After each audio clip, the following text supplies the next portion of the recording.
Hello everyone, welcome back to A Service Dogs Partner. Today we're going over the rights that are allowed to service dogs, therapy dogs, and emotional support dogs. This is very important because service dogs have a lot more rights than therapy dogs and emotional support dogs. And some of the laws have actually changed. One law in particular changed for emotional support dogs this year. So I want to share what I have found. And again, like I told you, one of the laws just recently changed. So if you find any type of law that has recently changed and I'm saying it's something else, please let me know. Send me the link and to where you found this information so that I can look at it and then set up another blog to be able to share this information. Also, when you do your research, make sure to look at the month and date, a month and year that it was posted, because that will tell you how new the article is and whether or not it's a newer law or if it's an outdated law. Like I said, this newer law that I found, I had read originally it was one thing and found this article and it had changed, but I'll get to that in just a bit. I want to start with the service dogs because that is the one where you have them that sets up all the rules. Okay, so people with service animals must be allowed to all public accommodation. This right takes precedent over all state and local laws which might otherwise prohibit animals in places such as stores, malls, restaurants, hotels and resorts, airlines, cruises, taxi cabs, buses, just to name a few. That's just a few of the stuff. They are allowed in all of these places, but this is for service dogs. ADA law gives individuals the right to live with their service dog regardless of any building or residence with a no pet policy. This means if you find a house, a rent house, or a hotel or motel or apartment where it says no pets allowed, but this is the only place where you can go where you can afford it, it's close to your work, whatever the reasoning that this place works best for you, they cannot say no, you can't have this place because you're a dog, because you have a service dog. They have to allow it for you. A service dog is not considered a pet. Remember I said this in the definition part. This is very important. You have to remember your service dog is not a pet. It's a working companion. They are there working. Like I said, a lot of times they are working 24/7. And if they're not, they're very closely working 24/7 to help take care of you with your disability. So as I said, a service dog is not considered a pet and they are required for daily life functions and activities. So basically, these people who have service dogs need these service dogs to be able to live a fulfilled life. So it's not like you could have not had a service dog. You need your service dog. You need your service dog to be able to function, to be able to go out and have a job, be able to take care of yourself, and be able to pay the rent that I'm pretty sure the landlord would love. Building managers or landlords may not refuse your service dog, nor may they require you to submit any pet deposits or fees for your service dog. So if any of you have gone to rented a house, a lot of times they request for you to have a deposit put down for your pet. That way, if your pet destroys the house in some way, that deposit is used for that. Because you have a service dog, that is waived. They cannot require you to put down a deposit. Hotels fall under the same policy. They are not permitted to deny access to you or your service dog and may not charge any extra fees or collect any deposits. So a lot of times when you go to a hotel that allows dogs, they charge you a fee for having the dog inside the hotel. Well, again, your dog is not a pet. It is It is a working animal that helps you be able to function in life. So they are not allowed to charge you for that. And also, if you go to a hotel that does not allow dogs, they have to allow you to take your dog in there because it's a service dog. Again, this is because your dog helps you be able to function in life because of the tasks it performs to help you be able to function. Now that's some of the rights I was able to find out on it. It's kind of pretty basic. Basically, you get the overall that your service dog is allowed to take you everywhere. So those are the rights for a service dog. Now let's get into the therapy dog, and this is where the rights for these other animals start to disappear, unfortunately. And I was very surprised when I read this for a therapy dog. So again, I'm going to read from this because I want to try getting this correct, especially when it comes to rights. It's another one where it gets really confusing. Emotional support animals, ESA, and therapy dogs, TD, that's the first time I saw that one, are different. Be sure to use the proper title, okay? So if you have a therapy dog, don't say emotional support dog or a service dog. Make sure you're using the correct definition, the correct title, I mean. Many confuse the two. They are two different animals and different laws that apply to them. So emotional support animals and therapy dogs are very different. And when I was reading these rights, they were strongly trying to come across as these are very, very different. You need to make sure that you know what the difference is. Neither of them are ADA service dogs. Okay, so that's another thing you have to remember. They are not service dogs. When working, it visits hospitals, schools, and nursing homes to brighten the spirits of the people it visits. So that's what a therapy dog does. It just visits. It has no ADA rights, and the FHA rules do not apply to it. The therapy dog is a working animal owned by a non-disabled person. Now that's pretty much what is normal when you see a therapy dog. I've heard of people with disabilities own a therapy dog, but the information I found, they kept talking about as if disabled people don't have therapy dogs. They are actually owned by a person who's not disabled. Unlike a service dog, a therapy dog is a pet trained to interact with many people other than its handler to make those people feel better. So that's what a therapy dog, at least right now, is seen as. It's not seen to help the owner, it's seen to help the people around it. That's what a therapy dog is seen as. Therapy dogs are also trained to behave safely around all sorts of people and are often certified. So you can get a certificate for a therapy dog. There is one of those out. A therapy dog is not given public access rights as a service dog. So right there, therapy dogs cannot go into restaurants, they can't go on planes, they can't go in the mall.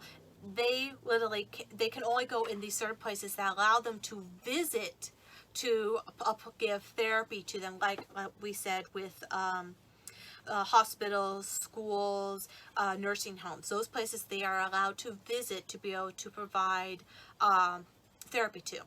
Otherwise, they are not allowed anywhere. I was very shocked when I read that. I thought they would at least be allowed in some places, if not all of them. Therapy dog handlers are not necessarily disabled, nor do their dogs need to be individually trained to help with disabled person's impairment. Therapy dogs are only allowed into places like hospitals, skilled nursing facilities, and libraries, but by prior agreement. Again, not by service dog laws. So basically, the only rights that a therapy dog has is the ability to visit places. I mean, it's not even saying that from the research I got, if you have a therapy dog, you will have to pay a down payment if you rent a place. If you go to a hotel, you have to pay the dog prices. That therapy dogs really do not have many rights. They're basically given the right to go to places where they are allowed to visit when normally a dog is not allowed. Like, you can't take your dog into a library unless it's a service dog, or they are invited in because they are a therapy dog. So very, very little to no rights for a therapy dog. I was very surprised. And it looks like even if you yourself owns a therapy dog, unless it provides a skill and it makes it a service dog, it doesn't matter. Your therapy dog does not have any of the rights that a service dog does. What's very interesting is that an emotional support animal has a few more rights than a therapy dog. I was very surprised when I heard this, because as far as what I knew before I did any of this research is I thought of them as just a companion dog and just another pet. But there's a key difference to this, and the big thing is because they are prescribed by a doctor, whether it's a regular doctor or a mental health doctor, and that is the key difference. The Fair Housing Agreement Act, which is FHAA, gives individuals the right to live with their emotional support dog or animal, regardless of any building or residence, with no pet policy. So, you have a therapy dog, you're not allowed. You have a service dog, you can go there. You have an emotional support animal, you can go there. But the therapy dog, no, because it's considered a pet. And it's not one that is been prescribed by a doctor. Building managers or landlords may not refuse an emotional support animal with the paper documents. The paper documents are letters from licensed medical health counselors or medical doctors prescribing the need for the emotional support animal. That right there, this is the only time that I saw that paperwork needs to be given for the animal to be allowed to live with the person without there being a down payment, or without the worry of, okay, this building doesn't allow pets, but because it's an emotional support animal, that building manager has to allow them to be there, as long as they show proof that their doctor says they have to have the emotional support animal.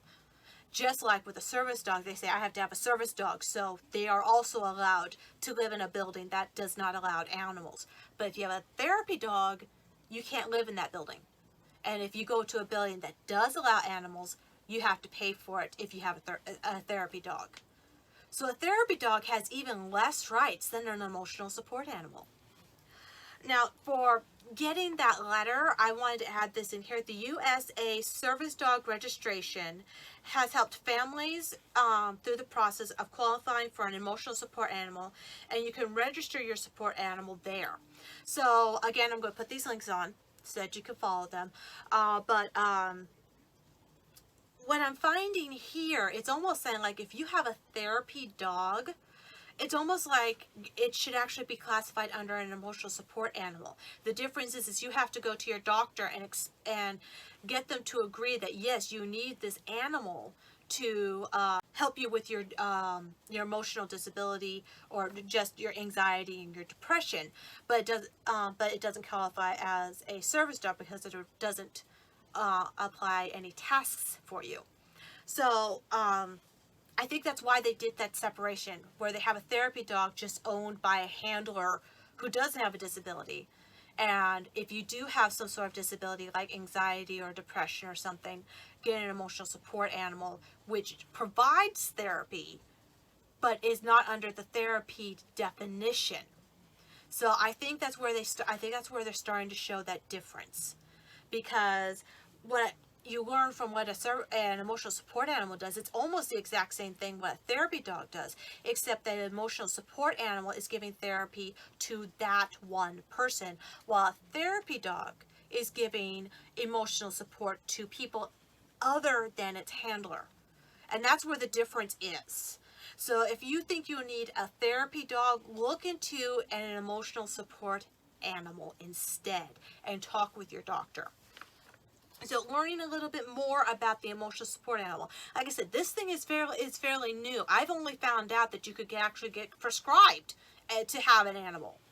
I was very surprised when I found that out. So this is where I would suggest doing much more research. And again, I got this at between the American Kennel Club and the USA Service Dog. And again, I will put these links in the description below. But learning a little bit more, this is what landlords cannot do if you have an emotional support animal with a letter from your doctor. They cannot charge pet rent or pet deposits for the emotional support animal. Required an emotional support animal to have any specific training. So they can't have any training. I mean, you could give them basic domestic training for like your dog, but the other animals, except for maybe a miniature horse, they don't get trained. I mean, you don't train a cat except to go to the cat box. But they don't need any special training because they're just your emotional support animal. They don't do anything else.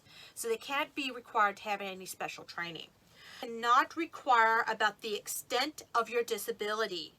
So they can't say, well, how depressed are you? How bad is your anxiety? They can't do that. You got your doctor's note. They cannot ask for detailed medical records. Okay, so they can't have your entire medical history. They cannot ask for that. So basically all you have to show is that yes, you have a doctor's note that says you need an emotional support animal. But they don't need to know how bad your condition is. They don't need to know how long it's been. They don't need to know your past history. All they need to know is that you have a doctor saying you need your emotional support animal. That's it. Emotional support animals do have certain rights, as in they can live in no pet housing. But as it is a pet, you will have to stay in a pet-friendly hotel. So unlike the service dog, where they can go at any type of hotel, the emotional support animal still has to go to a pet-friendly hotel because it's still considered a pet. It's just a pet that has been prescribed to you.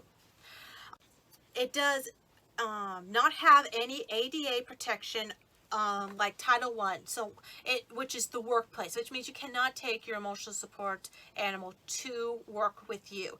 The pet has to stay at home. While a service dog, you can take your dog to the to work with you. So that is another difference between the emotional support animal. Also does not have the same type of protection under Title II, which is transportation, or Title III, which is public access in businesses. So you can't take your dog to on transportations or on into public businesses. So you can't go to work unless your boss says you can bring your dog to work or your emotional support animal to work.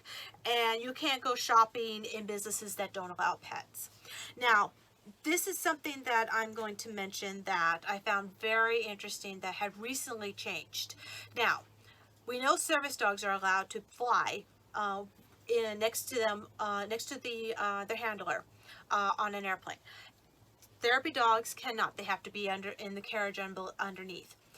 Emotional support animals used to be allowed to ride with their handler on the plane. This is until someone brought an exotic bird of some sort onto the plane with them, and it cawed the entire flight. I don't know exactly, I don't remember where the flight was coming from, but it was definitely long enough that it really greatly disturbed the rest of the passengers. As a result, as of 2021, the law has changed and emotional support animals are no longer allowed to ride with their handler. They have to ride underneath with the rest of the animals. So that's why I said when you do your research, check the month and the date it was published, because sometimes these laws change within months of each other, and depending on how the court decides the verdict should be allowed. So, and it only took one person to change this. It took one person bringing an exotic bird on board, and it disrupted the entire it disrupted all the other passengers, and it was deemed that emotional support animals can no longer ride with their handler on the plane. So I gave you a lot of information. The service dog is pretty standard. They can go anywhere with their handler.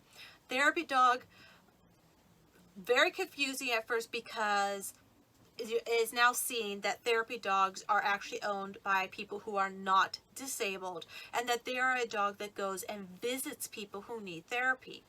While an emotional support animal is actually an animal that sounds like is almost a therapy dog for that individual with the disability, only they now have the title to separate it from a therapy dog, so which is why they are called emotional support animal or emotional support dog. But to get this, they need to have the written prescription from a doctor or a mental specialist.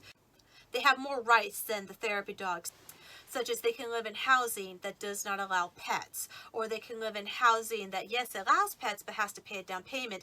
They don't have to pay that down payment. But they still don't have the same rights as a service dog, so they can't go anywhere that doesn't allow them to go in, such as they can't go into non-pet friendly hotels, and they can't go into businesses that don't allow pets. So those are really big key differences to take into consideration when you are looking at what type of dog you need for your disability. Do you need a dog that is a service dog that performs tasks to help you be able to function, or is it an animal that provides some sort of therapy that helps you be able to get through the day? And again, are you training a dog to be a therapy for others, or are you needing the animal to be therapeutic for you, and thus should look into getting a medical prescription from your doctor for having an emotional support animal. So I hope this helped you find out a little bit more about what the differences between these are.